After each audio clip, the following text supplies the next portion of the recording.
Muy buenas noches. Mi nombre es Ramón Espejo y estoy muy contento de estar con ustedes en Edición Central, elecciones 2021. Pues bien, nos encontramos a solo 4 días de los comicios electorales. Solo 4 días nos distancian del 11 de abril y esta bien podría ser la semana de los menús. ¿Por qué? Porque hay gente pues en las redes sociales que creen que camuflando una información que consideran les ha llegado ahí subrepticiamente y tienen los resultados ya oficiales de las últimas encuestas y los camuflan con nombres de menúes, de personajes para que se diga de ese modo cumplir con la ley, y en realidad están circulando versiones falsas. Nada que ver. Acá les vamos a malograr el menú, porque lo que está circulando últimamente se encuentra basado aparentemente en un estudio de la encuestadora Datum, pero sin embargo esta encuestadora ya salió oficialmente a decir que no ha realizado ninguna encuesta esta semana, como vemos en este tuit de la encuestadora Datum Internacional. Circula en redes sociales información que Datum no ha difundido. Estamos en campo realizando un estudio privado del cual aún no hay resultados finales, dice Datum.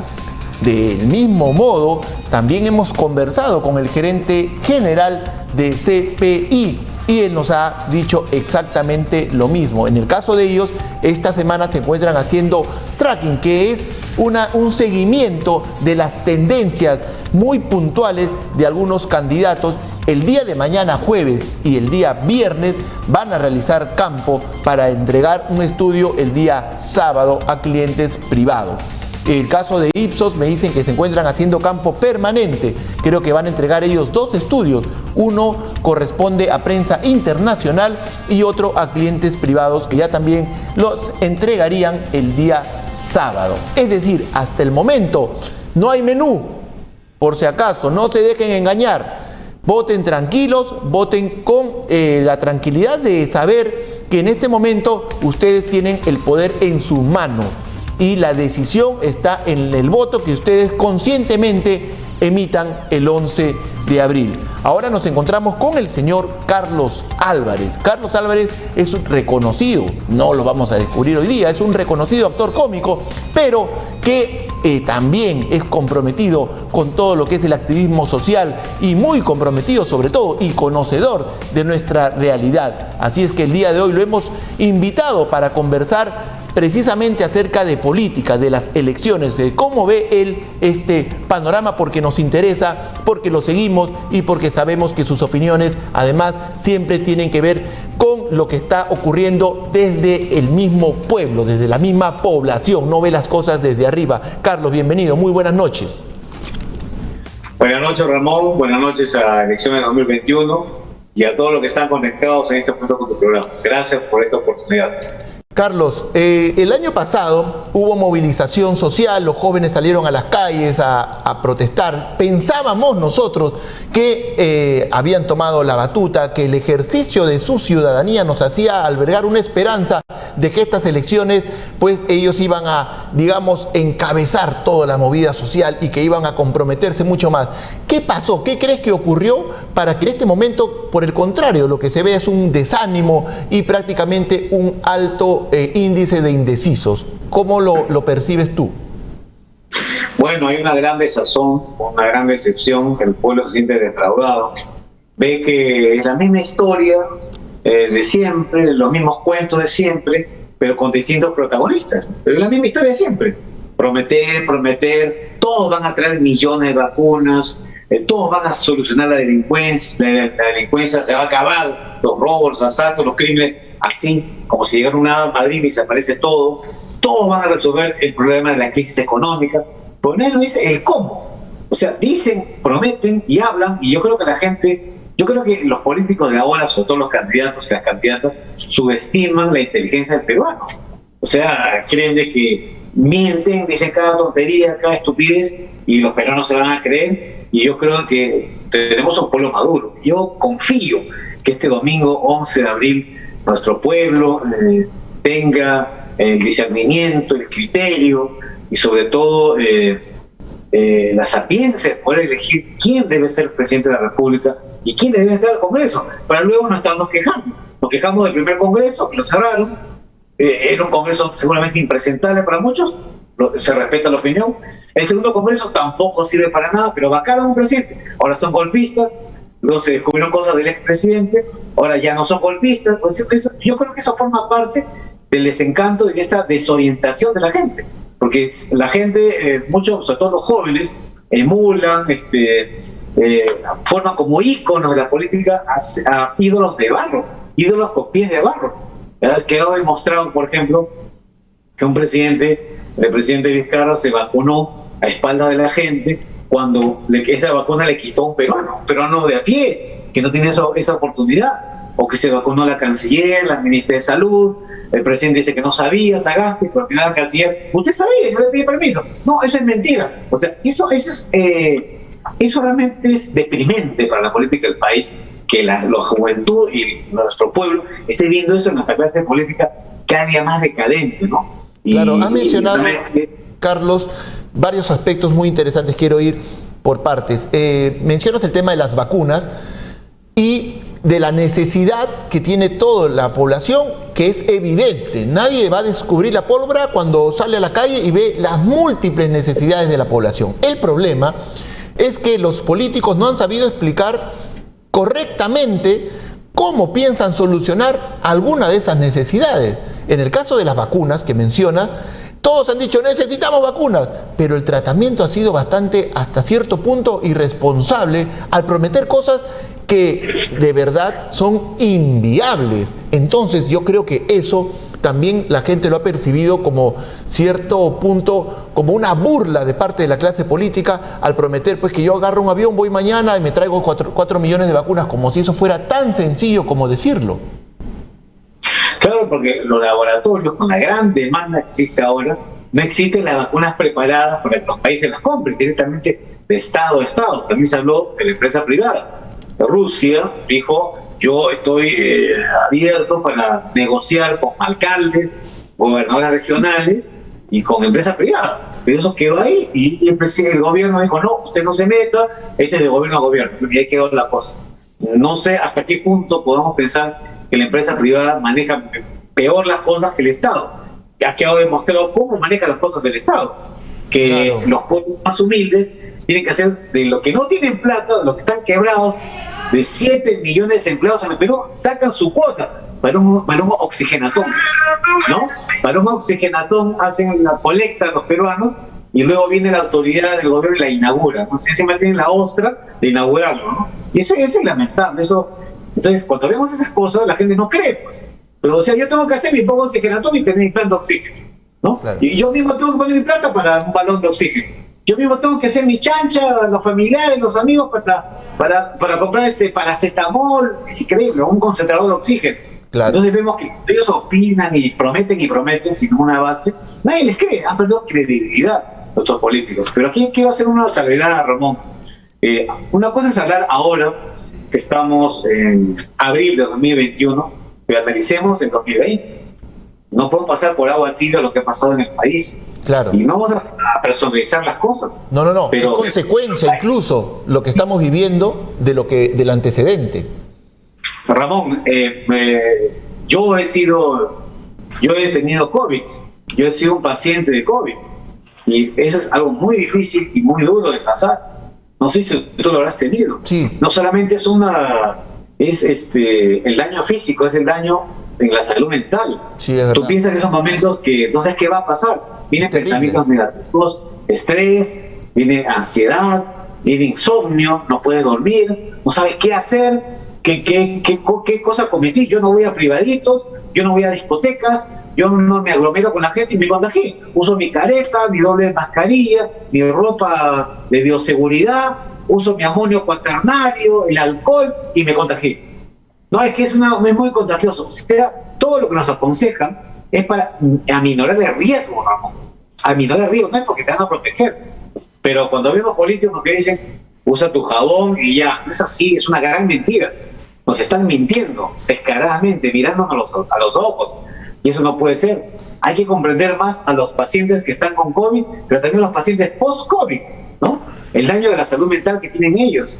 Es terrible, no pueden ir a dormir, quedan nerviosos. Y entonces yo quería venir a esto. Es un virus Lamentablemente los gobiernos pasados no preparó al país para la segunda ola, Ramón. La segunda ola en esa época ya estaba en Europa. Y aquí se desarmaron los hospitales. A las médicas y a las enfermeras los despidieron. No se hizo plantas de oxígeno, no se compró oxígeno, menos las vacunas, no se firmaron los contratos. Sagasti lo reconoció muy tarde, porque no sé por qué a quién quería proteger con su silencio, y Sagasti dijo, no es un invento mío. Cuando llego a Palacio y Gobierno, no encontré un solo contrato firmado, un solo contrato legal, pagado para traer vacunas, ni un solo contrato, solo conversaciones. Pero Chile ya tenía su contrato. Ya tenía, claro. Colombia también. Porque otros países sí lo tuvieron y nosotros no. Entonces ahora decimos, y solamente 10 segundos, ahora decimos, no hay vacunas, que no hay vacunas, ¿cómo van a llegar? ¿Qué laboratorio? ¿Qué pasó? ¿Qué pasó en 2020? ¿Por qué no nos prepararon? Incluso la historia cuenta que ya se había cerrado una conversación muy avanzada con Pfizer y el propio gobierno observó el convenio, el contrato que ya había sido enviado a la Cancillería, y por cuestiones que no tenían absolutamente ningún sustento lógico, esa famosa comisión multisectorial que al final de cuentas se tira abajo el convenio con Pfizer y inicia recién las conversaciones con Sinopharm 2 meses después, y Pfizer, el laboratorio Pfizer nos puso en la cola y comenzó a distribuir y a cerrar con otros países, porque en este momento es escasísimo. Y ahí es donde la historia nos va a contar luego qué es verdaderamente lo que ocurrió. Otro aspecto... Es lamentable, Ramón, disculpa que te interrumpa. Y no te olvides que en septiembre de 2020, antes de la famosa vacancia, ya Rusia había ofrecido 20 millones de vacunas a Perú y no las aceptaron. ¿Qué pasó ahí? ¿Quién tuvo la culpa? ¿Quién fue responsable? Son todas nuestra clase política, es una sarta de mentirosos. Y ahora no es justo que mueran 200, 300, y a nivel nacional, con los datos de SINADEF, están muriendo 800 o 1000 peruanos diarios, ¿no? ¿Y quién va a responder a la vida de esa gente? ¿Quién comprende el dolor de los deudos, de la familia? Todos quedan en líos políticos, en los odios, los resentimientos, los insultos, quién llega al poder, quién se agarra el botín. Eso es lo único que les importa a los políticos. ¿Y quién comprende el dolor de la familia, de perder al ser querido, a tu padre, a tu madre? No, porque no todos se incumplen y todos son irresponsables. Este virus es así. Este último es 10 veces más contagioso. Pero no tenemos ninguna protección. Entonces tenemos que reflexionar mucho más sobre eso y no buscar echar la culpa a los demás y no ser una autocrítica de cómo no se han hecho bien las cosas. Hoy ha salido un ranking, el Financial Times, ha salido que el Perú es el primer lugar de peor manejo de la pandemia. Peores, claro. Lo sabes, ¿no, Ramón? Entonces yo te pregunto, si encima de Perú están todos los países que han manejado mal y el Perú es el primero, ¿por qué? ¿Porque hacemos privaditos? ¿O es porque también los gobiernos no manejaron bien las cosas?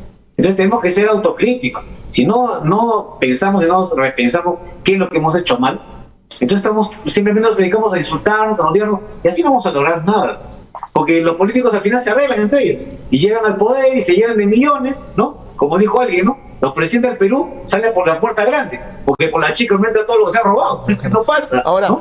Es verdad lo que mencionas. Es verdad. Pero nos encontramos además en un momento en el cual tenemos la oportunidad de cambiar la historia, porque tenemos la sartén por el mango, al menos en este espacio, en este pedacito de historia, en este tramo, podemos con nuestro voto cambiar esta situación. Sin embargo, la oferta tampoco es buena, porque los 18 candidatos, por ejemplo, hay ejes que no se han tocado como deberían ser, y es algo que tú también hablas mucho en tus redes sociales, el tema de la seguridad. No es un eje que se ha tocado, digamos, con la seriedad y el compromiso que se debe tocar para decirnos cómo piensan hacer para reducir al menos los índices de la criminalidad que se han disparado por todos lados, aún con cuarentena, aún con toque de queda. Estamos viviendo una etapa terrorífica en cuanto a delincuencia, y yo no encuentro una oferta seria que nos diga este es el camino por el cual vamos a transitar y vamos a reducir estos índices. ¿Tú la encuentras? Mira, Ramón, sumado a la delincuencia propia, la delincuencia peruana, terrible, cada vez más cruel, Yo he visitado 10 años penales, Ramón, 10 años he visitado penales. Hemos hecho mucho trabajo en los penales de todo el Perú, pero hoy por hoy la delincuencia peruana es muy cruel, muy sangrienta, y ahora se agrega la delincuencia extranjera. Claro, todos dicen extranjera, pero nadie se atreve a decir venezolana, colombiana, no sé por qué, cuando ellos son lo que son. Y lamentablemente aquí con el tema, con el cuento de los refugiados, se abrieron todas las puertas, las fronteras del Perú sin ningún filtro. ¿Usted tiene antecedentes penales? ¿Tiene usted documentos? ¿Qué ha hecho usted en su país? ¿Usted es un ratero? ¿Usted es un ladrón? ¿Un asesino? ¿Un sicario de Venezuela? ¿Y viene usted acá a asaltar, a matarnos? Por favor, ¿dónde estamos? ¿No? Y encima, 66 personas que han estado reunidos para planificar cómo vengar a un sicario, un marco, raquetero de esa misma nacionalidad, lo sueltan.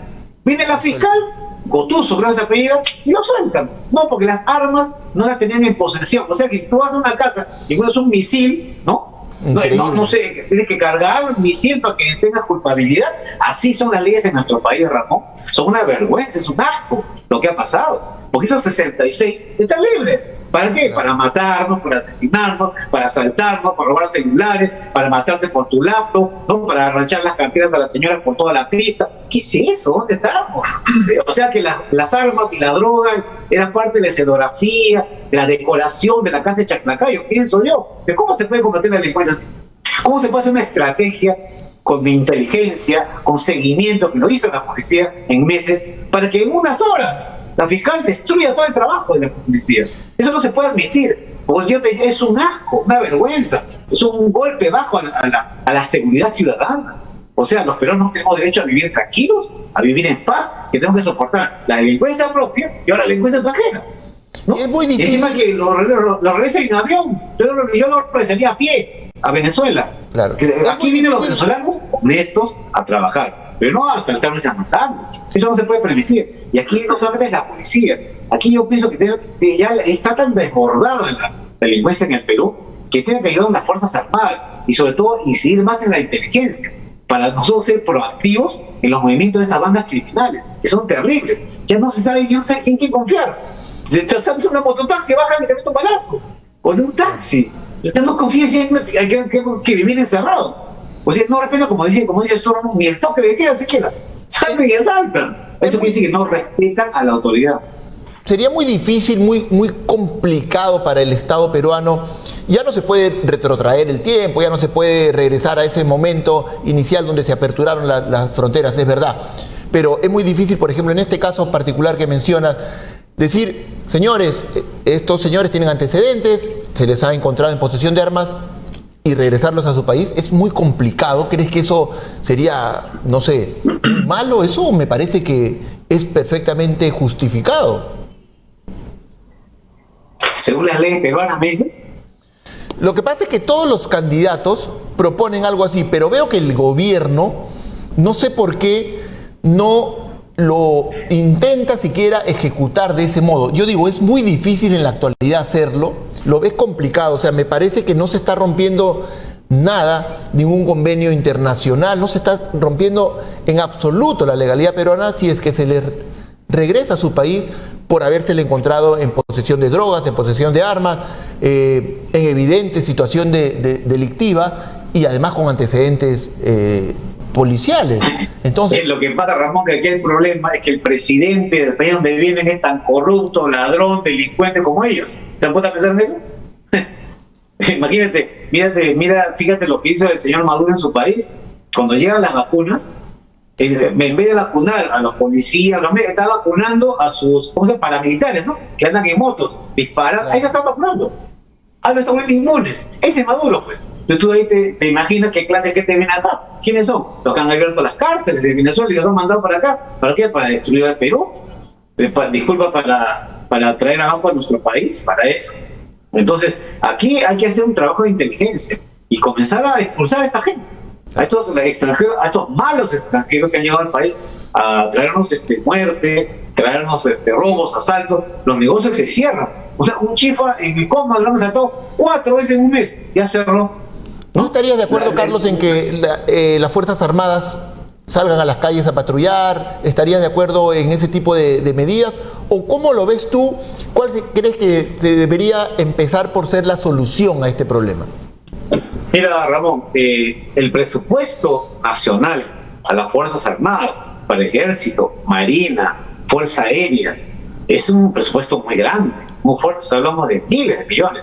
Entonces, tenemos que invertirlos en eso. No siempre que estén en los cuarteles marchando y preparándose por una guerra que no sabemos si algún día llegará. Entonces, ¿por qué no hacemos que las Fuerzas Armadas tomen la frontera del país, pero con una manera inteligente, ¿no? Una manera, claro que la frontera es muy grande, pero hay que hacerlo, tenemos que moverlo, porque es una coladera. Incluso hay mafias, lamentablemente, de buenos policías que hay, pero hay malos policías también, que los hacen pasar, ¿no? Coyotes, tenemos coyotes, ¿no? Por todos lados, y los hacen pasar, y por plata. Hay buenos venezolanos que vienen a trabajar honradamente, pero también hay muy malos venezolanos, criminales que vienen acá a nuestro país, que en las Fuerzas Armadas tomen la frontera del Perú.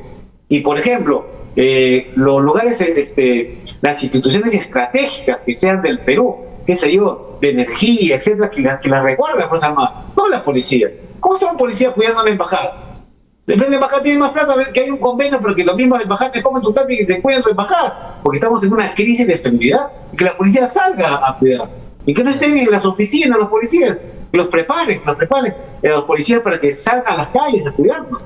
Y cuidado, se ha estado dando una preparación muy corta a los policías, ¿no? De 6 meses nada más, a veces era de 3 años. ¿Sale realmente preparado un policía de solo 6 meses de prepararse a las calles? Y otra cosa más, ¿te acuerdas de estos casos de Chiclayo y de Piura? De un policía que le dispara a un delincuente y el policía va preso. ¿Qué es eso? De esos casos hay un montón, ¿ah? De esos casos... ¿Dónde estamos? No se le da... El policía no te va a defender, no va a sacar su arma.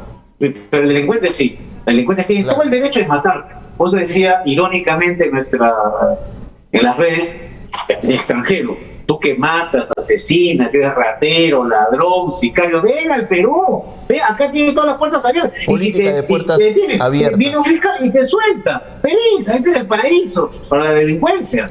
Lo digo irónicamente, pero a mí me da rabia e indignación que nuestras autoridades, Ramón, sean tan pusilánimes, tan cobardes y tan ineptas que no puedan resolver este problema. No podemos dejar entrar más gente acá, lamentablemente. Los buenos estarán, tiene que haber un filtro, no puede ser una coladera.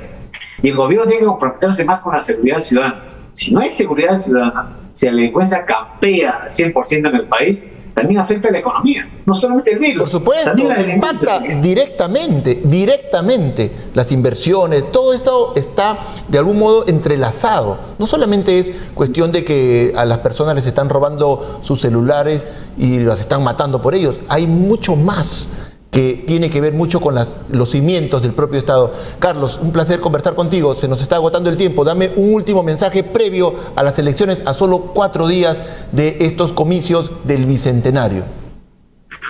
Bueno, hay que votar por alguien, también está la opción votar en blanco, votar viciado, otros no quieren ir a votar, bueno, con un voto de protesta, un gesto de protesta, otros no quieren ir a votar porque los presidentes de mesa no están vacunados, cuando se prometió que iban a estar vacunados, ojo, Ramón, y ahora se les mintió. Entonces, lo que a la gente le molesta, Ramón, es la mentira. Yo le pediría a nuestra clase política, basta de ser tan mentirosos, basta de querer engañar al pueblo, basta de prometer una cosa y no cumplirla, ¿no? Vienen 20, y no un solo millón, no tenemos más.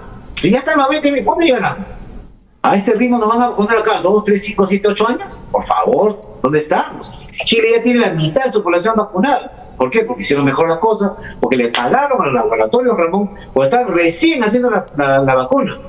Les dieron plata a los laboratorios. Si tienen la vacuna, nos venden a Chile. Ya tenemos la vacuna, usted nos financió. Aquí están sus millones de vacunas. Así se tiene que trabajar. Pero aquí endiosan a gente que no merece, gente que hizo malas cosas. Entonces, esa historia no se tiene que volver a repetir. Y yo, antes de pasar a lo último, debería haber una comisión de la verdad.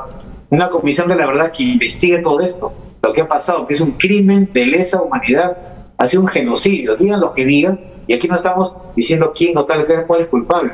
Tiene que hallar culpable, no solamente es uno. Y la gente que nos ha robado con el alcohol, las mascarillas, nos han robado con los balones, con los ventiladores, nos han robado, ¿no? ¿Qué pasó? ¿Alguien está preso? Nadie.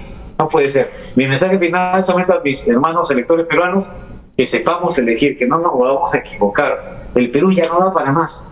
el Perú ya no da para más errores. Estamos al borde del abismo ya, así que ya no comenzamos a caer. Así que mantengamos la esperanza. El Perú es un país rico, de gente buena, pero el Perú es más que gastronomía, es ciencia, tecnología, tenemos muchas riquezas. Yo creo que vamos a salir adelante. Yo tengo fe que vamos a salir adelante y que este 11 de abril el pueblo tome la mejor decisión. Muchas gracias, Carlos Álvarez. Ha sido un gustazo tenerte por este programa, en este espacio. Esperamos tenerte siempre. Muchas gracias y mucha suerte este 11 de abril. También vas a ir a votar. ¿Ya tienes decidido el voto? No me digas por quién. No, todavía no tengo decidido mi voto. La verdad, a mí no me gusta ninguna, honestamente. Hemos visto cosas de algunos políticos que a mí me han desencantado, que yo no les creo que hablan para la tribuna, para la platea, ¿no? Claro. Para que ganen aplausos, pero de ahí a que lo hagan, muy difícil. Porque si ni siquiera saben cómo. En fin, muchas gracias, Carlos. Hay una candidata, por ejemplo, que dice, ¿de dónde va a sacar usted plata? Voy a unos a cobrarle la telefónica. Y tiene razón, ¿cuánto tienes ahí? 2.000 millones. Vamos a bajar las exoneraciones, ¿cuánto tienes? 2.000, 3.000 millones. Y está bien, no me parece mala idea. Pero solamente en Reactiva Perú, el Estado le dio a las empresas 65.000 millones. ¿Tú crees que con 2.000, 3.000 millones vas a levantar el país? No, Ramón, tenemos que ser objetivos en eso, realistas en eso. No dar un flor a la gente para, sí, qué bueno. No, eso no alcanza, pues, hermano. El país tiene muchas necesidades. Hay que hacer más hospitales. Ni las tablas han llegado, tiene que se le preguntó a los niños. Salió un poquito nada más. Así que no mientan, pues. Nos pasaríamos horas hablando de esto, Carlos, pero tenemos que irnos. Muchas gracias. Pero vayámonos con una sonrisa, mis amigos. Se va a hacer la cuña, el rey de los memes. Yo no. Yo me tengo una cosa. Yo no sé por qué dicen que Pizarro atrapó a Atahualpa cuando Pizarro todo el tiempo ha estado jugando en Alemania. No me parece. Hay un problema ahí. Por ejemplo, otra cosa más. ¿Sabes qué cosa es comediante? ¿Qué es? Es una persona que come un diante. Comediante. Son pensamientos que yo tengo. Y otra cosa más. La masturbación es artesanal. ¿Sabes por qué? ¿Por qué? Porque es 100% hecho a mano. Gracias. Gracias, Carlos Álvarez. Vamos con una sonrisa. Saludos, amigos. Chao. Nos vemos. Una pausa y regresamos con Edición Central, elecciones 2021. Pausa y volvemos.